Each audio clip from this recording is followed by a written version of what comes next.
হোলির দিন আমাদের মজাটা দেখো শুধু। ওই পুকুর থেকে আমাকে তুলে এনে বালতি করে হোলি মাখিয়ে মাথায় ঢেলেছে। সেটা আমি ভিডিও করতে পারিনি কারণ আমার কাছে তখন ফোন থাকেনি।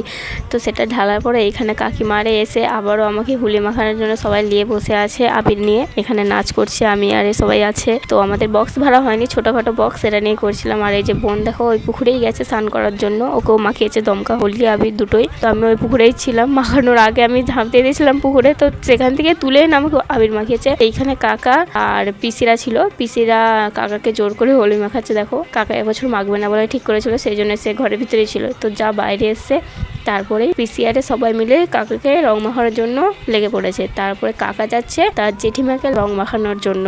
সেখানে কাকিমা চান করছিল, স্নান করতে করতে সেও জলে ঝাঁপ মেরেছে, সেজন্য আমাকে মাখাতে এসছে। তো দেখো সে ছুটে পালিয়ে যাচ্ছে।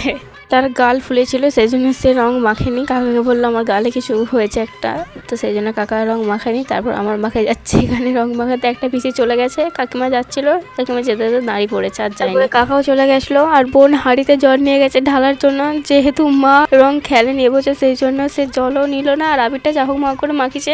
তারপর এখানে কাকিমার ডান্স দেখো। এখানে যেমন সেদিন আনন্দ হয়েছিল তেমনি আমার লোকসানও হয়েছিল। ওই কাকিমাটার ছেলে আমার সবকিছু সাবান বাক্সটা জলে ফেলিয়ে দিয়েছে আর মা তো আমাকে বকছিল সেই জন্য। তো তারপরে দেখো এখানে কাকিমারে সবাই মিলে আরেকটা কাকিমার কাছে গিয়েছিল, সেখানে গিয়ে ডান্স করছে। কাকিমাকে বলছে তুমি জলে নেমে পড়েছো, স্নান করে নিয়েছো, আর আমরা দেখো এখন আবির খেলছি, স্নান করে নিয়ে পরে করবো। আর আমার অবস্থা এখানে কি করেছে দেখো, কাকিমা আমাকে মাখিয়ে পুরো ভূত করে দিয়েছে। তারপরে পিসিও এসছে, আমি বলি ঠিক আছে নাও, আমি জোর জবরদস্তি করবো না, আর ভালোভাবে মাখাও, জোর জবরদস্তি করতে গেলে কোথাও লেগে টেগে যাবে। প্রথমে তো আমি কোনোভাবে মাখতে জানি, সেই জন্য জলে নেমে পড়েছিলাম।